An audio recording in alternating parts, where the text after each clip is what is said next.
भक्तों, क्या आप जानते हैं कि साल 2026 में आने वाली बृथनी एकादशी कोई साधारण तिथि नहीं है।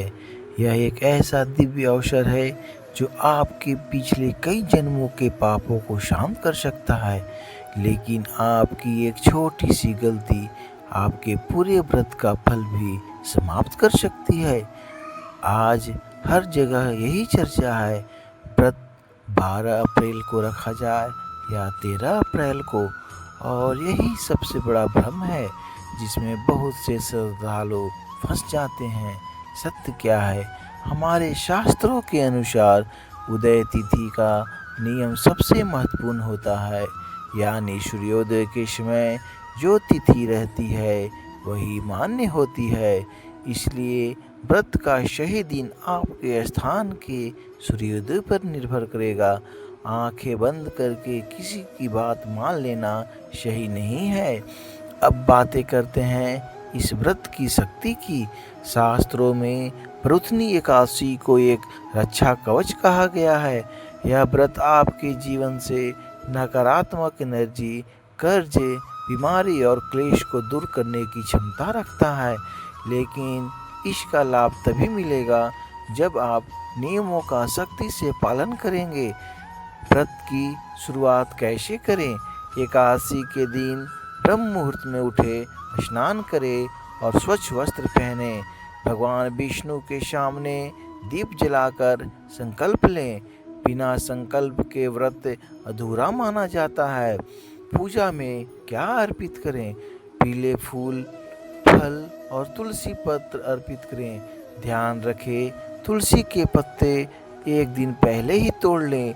एकादशी के दिन तोड़ना अशुभ माना गया है। और इस दिन हम मंत्र जाप कैसे करें?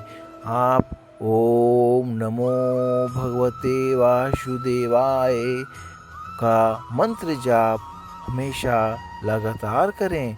सिर्फ ये मंत्र नहीं, ये मंत्र आपके पूरे मन और भाव से किया गया तो ये बहुत ही आपके जीवन में चमत्कार करेगा। इस दिन आप दान का भी महत्व बहुत है। इस दिन तिल, गुड़, जल और फल का दान करना बहुत ही पुण्यदायक होता है। दान करते समय अहंकार बिल्कुल ना रखें। बहुत से लोग व्रत तो रखते हैं लेकिन दिन भर गुस्सा करते हैं, चुगली करते हैं या गलत बातें बोलते हैं। याद रखें, एकादशी सिर्फ भूखे रखने का नहीं है, यह मन, वाणी और विचारों की शुद्धि की दिन है। इस दिन आपको शास्त्रों के अनुसार बृथनी एकादशी पर चावल का सेवन वर्जित है, क्योंकि यह मन को अशांत कर सकता है और व्रत का प्रभाव कम कर देता है। बृथनी एकादशी की रात आप जागरण करना बहुत ही शुभ माना जाता है।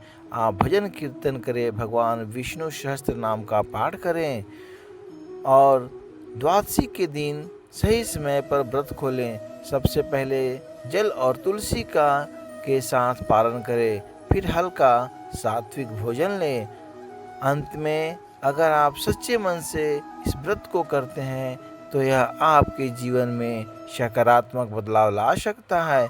लेकिन याद रखें, भगवान को केवल आपकी भक्ति और सच्चाई चाहिए, दिखावा नहीं। इस बृथनी एकादशी को सिर्फ एक व्रत ना समझे, इसे अपने जीवन को बदलने का एक अवसर बनाएं। जय श्री हरि, जय श्री हरि।